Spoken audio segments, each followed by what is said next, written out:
आज आपके सामने बहुत ही सिंपल सी बात सिखा रहा हूं।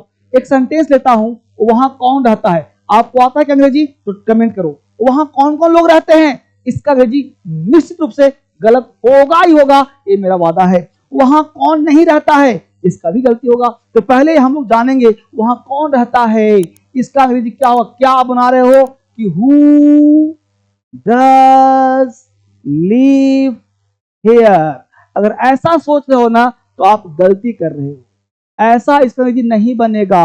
वहां कौन कौन लोग रहते हैं, भाई साहब दिमाग नहीं काम कर रहा। तो बताऊं आपको सच्ची बात, सबसे पहली बात गलत हो गया, इसको सही करेंगे कैसे, ये समझिए बात को। क्या पढ़ना है इस मुद्दे पे आ जाइए। तो सबसे पहले आपको बता रहा हूं क्या मुद्दा, तब बनेगा और समझ में आपको आ जाएगा। देखिए गौर से, सबसे पहले समझिए कि हु का मतलब होता क्या है।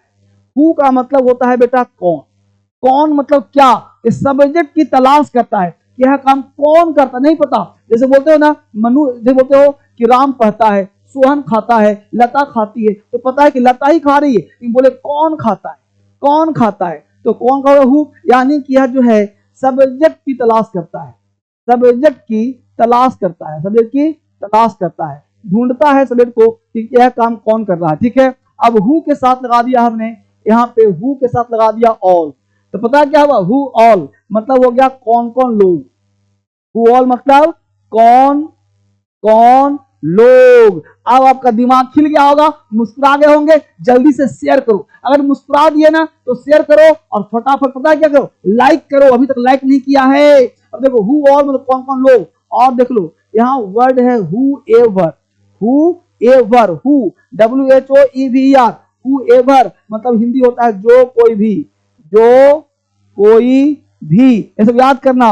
और देखो हमने कर दिया हु एल्स, हु एल्स मतलब कोई और, हु एल्स और कोई, और कौन, हु एल्स और कौन, या कोई और, कोई और। इतना समझ में आ गया। अब इसका स्ट्रक्चर लिखो कि कहां प्रयोग होता है। फिर सेंटेंस जो वापस दिया था बनवाऊंगा, बुलवाऊंगा भी आपको। ठीक है, हर चीज करवाऊंगा, बुलवाऊंगा, 5 मिनट में जिंदगी बदल दूंगा, उसको करने का प्रयास करो। क्या होता है समझ में आ गया। अब देखो हु के साथ बेटा पहला स्ट्रक्चर, हु के साथ कभी भी do, does, did plus V1 plus other word का प्रयोग नहीं होगा। हु के साथ क्यों सर, क्योंकि ये बन गया हेल्पिंग वर्ब। जब किसी हेल्पिंग वर्ब के बाद वर्ब का प्रयोग होता है, ऑक्सिलरी वर्ब के बाद उसे हेल्पिंग वर्ब कहते हैं। तो ये हेल्पिंग वर्ब है, ये वर्ब आ गया, तो ऐसा करना गलत होगा। यानी कि हु के साथ डायरेक्ट, ध्यान दीजिएगा, हु के साथ डायरेक्ट V1 आता है, V2 आता है, V5 आता है, अदर वर्ड आता है। ये ऐसा करना सही होगा।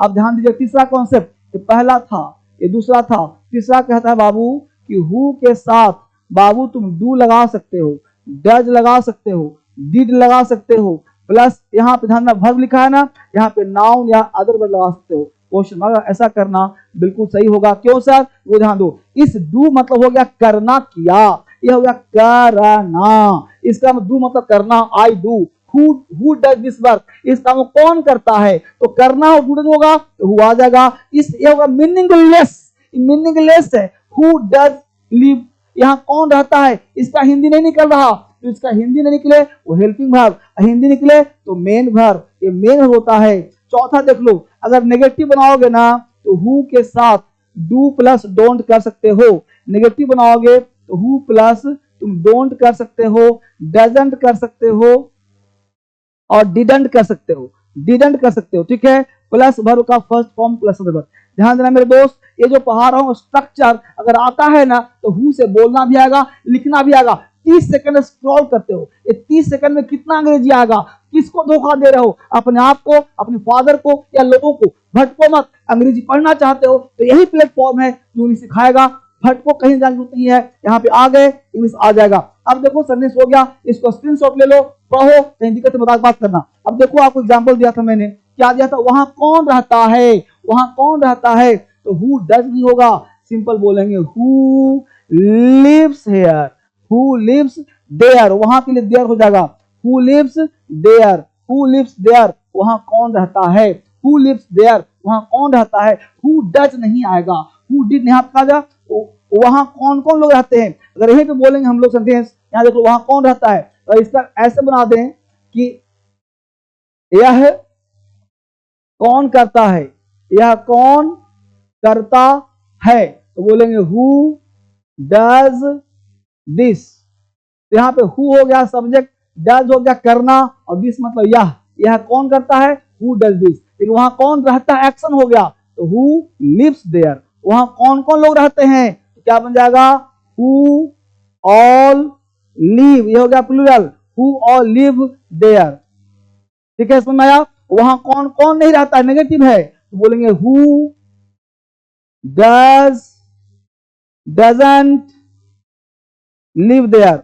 वहां कौन नहीं रहता है, हु डजंट लिव देयर। इस तरह से सेंटेंस आपसे बनेगा, इस तरह से करना पड़ेगा। इसको दोबारा देखो, जो बोलता हूं उस पर ध्यान दो। कुछ बच्चे बोलते हैं कि राइटिंग से लिखते हो नहीं समझ में आता है, तो आप इसको दोबारा देखो, रोक के देखो, स्लो देखो, फास्ट देखो, लेकिन शेयर करके देखो, दो दोस्तों को और दिखाओ, और मिल के पढ़ो, बांट के पढ़ो। इंग्लिश में कहीं दिक्कत है ना, पढ़ने में दिक्कत है ना, तो डीएसएल क्रांतिकारी ऐप और डीएसएल इंग्लिश ऐप डाउनलोड करो, और नंबर जो दे रहा है 4-5 नंबर, इस पे कॉल करो, मुझसे बात करो। मैं हमेशा आपके तैयार हूं सिखाने के लिए, पढ़ाने के लिए। ये सीरीज है 5 मिनट का, शॉर्ट पढ़ो, फास्ट पढ़ो, खाते हुए, खेलते हुए, रोते हुए, गाते हुए सीखो इंग्लिश।